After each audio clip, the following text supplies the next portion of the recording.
One summer night, I met a god in the dark woods of Maine. I'd like to say that what happened was no one's fault, but that's a load of horse shit. The truth is, I blame Myra for all of it. Well, 99.9% of it. It had been her idea to spend the week at her grandparents' cabin up in Maine, and I'd only agreed because I knew our relationship was on its last legs, guttering out with a slow and terrible finality. We'd been madly in love with one another for the first 2 years of our marriage, but the well had run dry all at once after I had lost my job. It wasn't my fault. It wasn't. I'd spent years of my life slaving away for them, and as I'd explained to Myra, I hadn't been the only one that got laid off. A company restructuring almost always meant layoffs. Although no one in upper management would be so crass as to use that word, no, they referred to layoffs as right-sizing, or realigning our resources, using the kind of corporate jargon that made you want to put a bullet through your own head. Convinced that I had no difficulty finding another job, I informed Myra that she had nothing to worry about. We would be fine, I said. That was a lie. Myra and I ended up needing to do our own restructuring. We moved out of our luxury condo in the South End and into a ramshackle apartment building next to BU, on a street populated by three frat houses. And Alston wasn't nicknamed Rat City for no reason. At night, we heard them rooting around in the dumpsters beside our bedroom. I once thought I saw one the size of a cat, dragging its pink scaly tail behind it. Although Myra would never come right out and say it, I could read the accusation in her eyes easily enough. She'd backed a losing horse, and she would never let me forget it. So I said yes. Even though Myra's family's cabin was located deep in the woods in Maine and didn't have an AC unit, internet, or even a TV, yes. Even though coming up here meant that I have to take unpaid time off, time I shouldn't have been taken off, yes, because even though Myra didn't love me, even though she recoiled from my touch and never wanted to spend time together anymore, I still loved her. That's why 0.1% is my fault. I spent the whole day driving while Myra sat, silent and sullen, in the passenger seat behind me. By the time we made it to her cabin, I didn't even care about how sweltering hot it was. I was more than ready to collapse into bed. The height might have woken me up eventually anyway, but a deep, guttural scream jolted me awake first. In the first few moments before I remembered where I was, sheer terror dried out of my mouth. My mind did one of those funky skips and hops, and I found myself remembering the hard-boiled detective novels I used to read as a kid, the ones that often depicted some attractive blonde menace by a figure with a knife or gun in their covers. Then the image dissolved as the scream repeated itself, closer this time. I told myself it was just a fox or a fisher cat, but the dirty truth was that I didn't know. I was a city boy through and through. I'd never even gone camping before. Even so, I hesitated to wake up Myra. I could imagine perfectly well the mockery she'd greet me with if it didn't turn out to simply be a fox or a deer or a fisher cat, or whatever the fuck else tended to scream in the night. I knew all too well the sardonic smile that she'd turn on me, the one that told me there was nothing I could do anymore that would impress or surprise her. For Christ's sake, it can't be human screams. We're in the middle of the woods. But that wasn't exactly comforting. I suddenly remembered one of my old co-workers, Steve, who had been laid off around the same time as me. Always ready with a joke, Steve had a broad, freckled face and a scruffy beard. About 2 months after we'd both been laid off, I invited him out for drinks at the dive bar a couple of blocks down from our apartment. Our conversation had touched on some of our old co-workers, our manager, and then meandered around to Steve's upcoming camping trip at Crater Lake, Oregon. He planned on proposing to his longtime girlfriend there. By then, I've had a little too much to drink, and the world spun gently around me like a carousel. I knew Myra would have a lecture waiting for me at home. "You promised you'd take care of me, Eddie," she'd say. "You promised me a house with a white picket fence and 2 kids and a Mercedes-Benz. So what do you think you're doing right now, pulling around with Steve when you should be talking to a recruiter?" Never mind that I must have applied to 100 jobs at this point, or that I'd actually heard back from a wealth management firm 2 days ago. Myra had turned her nose up at the annual salary, but I'd gone in for the interview anyway. No matter how much money I poured into our relationship, it was never enough. To distract myself from thinking about her, I asked Steve to tell me the craziest thing he'd ever encountered in the woods. So Steve told me about the time he and his 2 older brothers had decided to section hike the 100-mile wilderness area of the Appalachian Trail. They'd eventually made it to the Antlers campsite in the late afternoon and hadn't seen a single other person nearby. Steve had been the first one up the next morning, and was therefore the first one to discover that someone else had visited them while they slept. Although he admitted to me, it took him some time to understand exactly what he was seeing. "A body?" said Steve. All the laughter fled from his face. We weren't too sure at first because it'd been ripped apart." He made an incomprehensible hand gesture, but I didn't mind not asking for clarification. I didn't want clarification. The most recognizable part was her torso. Some sick bastard impaled it on the tree branches hanging right above our tent. "Did they ever find him? The guy who did it?" He downed the rest of his beer and belched. "No, but I'm telling you now, the scariest shit when you're out in the wilderness is other people. Bears, mountain lions, animals, I get. People are crazy." The last few words came out in a slur, and as he pushed his chair out, he bumped the table hard enough that his empty glass fell over and rolled off the table, shattering against the floor. No one in the darkened bar bothered to look around. "Excuse me." Now, the memory of his words lodged a hard knot of fear in the pit of my stomach. Sweat ran down my forehead and back like oil. I told myself we had nothing to worry about, that it was just a story that had happened to someone else. We weren't in the remote wilderness, we were in a cabin. If anything went wrong, we'd dial 911 and run for my Honda Civic. I told myself all this, and then I reached out to Myra's side of the bed anyway, knowing that I was being stupid but entirely unable to stop myself. My fingers met empty air. There was another scream outside. My internal temperature plummeted 20 degrees at the sound, because I thought I could hear words in the scream now. Words that sound awfully like my name. No thought was involved in what I did next, because if I had been thinking, I would have gone for the gun cabinet or my phone. Instead, I ran from the bedroom, yanking the door open hard enough that it slammed against the wall and rebounded, and blundered down the hallway and straight into the living room couch. The impact of running into it forced me into a half-assed kind of somersault, and in the instant before my head slammed down onto the wooden floor, I had time to think, this is going to hurt. And it did. The pain was enormous and all-encompassing. I couldn't do anything other than lie there in silent agony, both hands pressed to the back of my head. I was half convinced that my skull had split open and that my brains were leaking out onto the shitty oriental rug Myra's grandmother had chosen for the living room. I curled into the fetal position and waited for the pain to subside. I might have stayed down there for the rest of the night, but just then, the scream sounded yet again. This time, it was unquestionably my name. But the voice, as the scream continued, it changed, becoming a rugged, raw shriek that was impossibly loud, something that no human or any other ordinary animal should have been able to produce. Mercifully, it lasted only for a few seconds. If I'd had to listen to it longer than that, it would have driven me insane.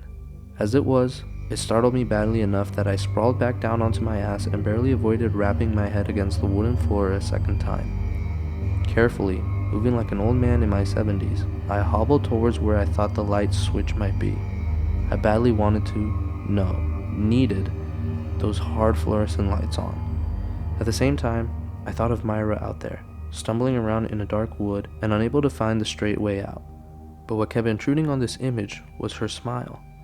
Not the one she used to give me back when we both been seniors at BC, her majoring in English Lit and I finance, but the one she's learned to wield as a weapon these past few years, when it became clear I was unlikely to work at any prestigious investment bank again.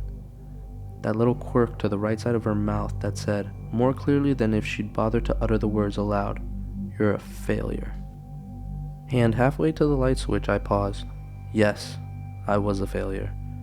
I'd failed to achieve the lucrative career in finance that I promised Myra. I'd failed to be the kind of man she could remain in love with. But was I going to be the gutless coward she'd always accused me of being?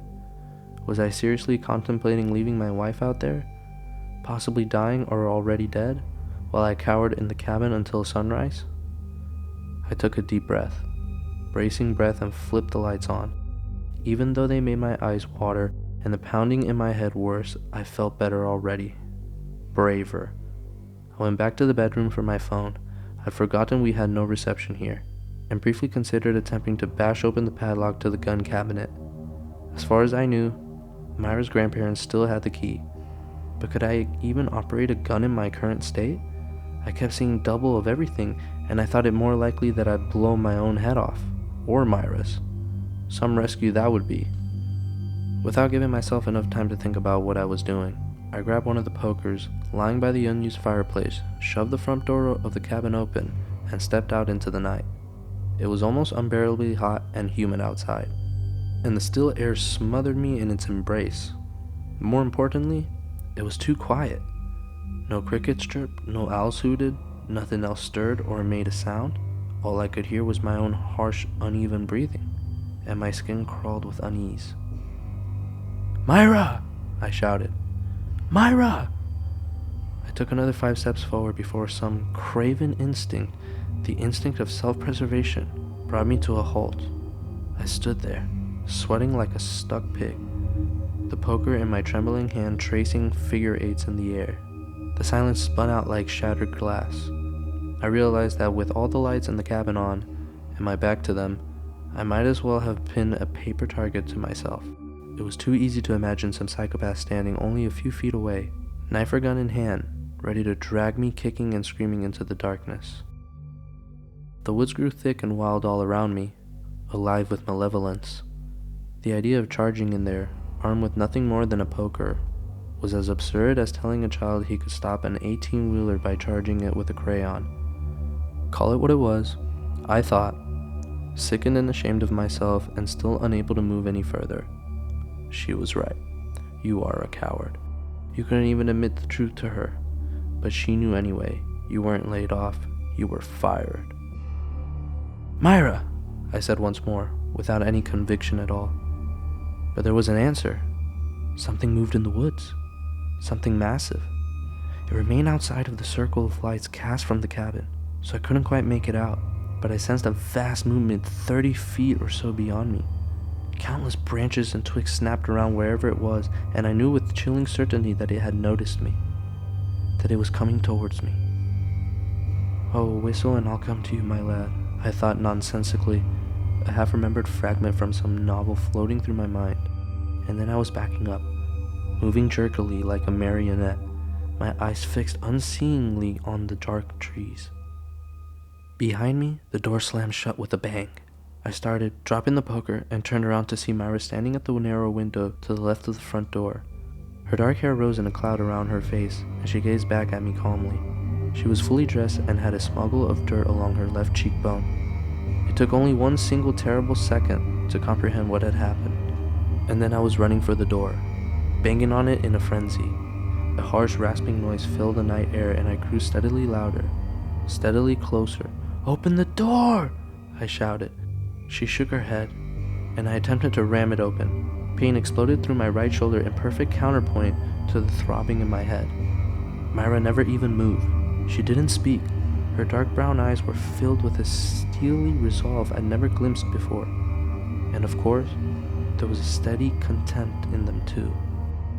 Rage and resentment swept over me in a red tide. I slammed my hand against the window, willing Myra to look at me. She couldn't do this to me. "For the love of God, Myra, don't fucking leave me out here!" If only I hadn't dropped the fucking poker. I imagined using it to smash open the living room window. Imagined snatching up the car keys I'd carelessly dropped out on the kitchen counter. I imagined driving away from here and towards the sane lights of civilization. But going for the poker now would require turning around, facing the thing from the woods. Facing whatever was so awful that it had caused Myra to finally look away from the window. It was very close now. A terrible stench accompanied it. The fetid smell of rotting meat. I retched blindly, hoping that if I just stayed still, it wouldn't notice me, that it would leave me be. In a near-perfect imitation of my own voice, it said, "For the love of God." The terror inside of me reached a fever pitch. Only one coherent thought made it through the fuzzy static in my mind, and it was that I didn't want to die like this, cowering against the cabin like a dog that had been beaten too many times. Nearly insane with fear, I let go of the doorknob I had been futilely yanking on, and I turned around. Even now I can't fully describe what I saw. The lights from the cabin illuminated only so much. What I do remember is that it towered high above me on 2 disjointed hind legs, and that its eyes were a lambent yellow. they glowed like furnaces inside its inhuman skull. And on its head, impossibly, it carried a massive forest of antlers nearly double its height.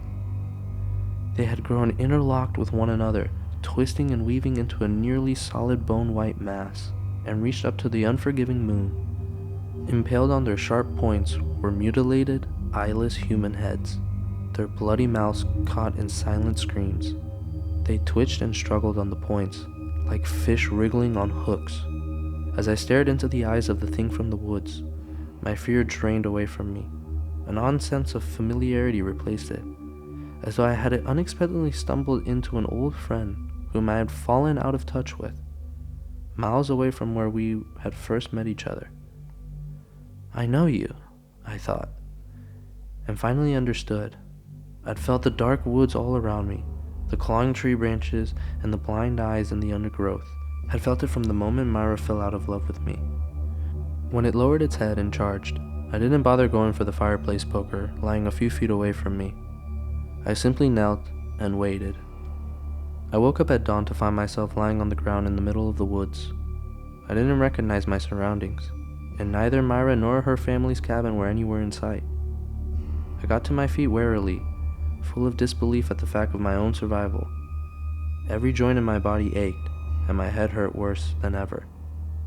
I closed my eyes and remembered being flung into the air like a rag doll, remembered screaming in agony as blood poured out of me. The memory brought a fresh twinge of pain, and I looked down at the series of deep punctures that had been gouged into my chest and torso. I should have been dead. My hands crept to the back of my head and found a vertical slit there, about 2 inches wide. The ragged edges of my skin fluttered along its edges, and I allowed my fingertips to gingerly explore the inside of the split. Something was growing there, like the roots of a tree that would grow in time to become a forest. Slowly, I started to make my way towards the cabin. I couldn't say how I knew where it was, only that I did, even though I wouldn't have been able to find my way to it yesterday. I thought vaguely of migratory birds that knew with unerring sense the exact location they were born, and then the thought floated out of my grasp and dissolved. It was getting hard to remember the hows and whys of the world, and even harder to hold on to my sense of self, so I turned my attention back to the matter at hand. I was certain of 2 things. First, that I would reach the cabin before sundown. Second, that my darling wife would still be there, too exhausted from staying up late last night to contemplate driving back yet. I couldn't wait to see her again.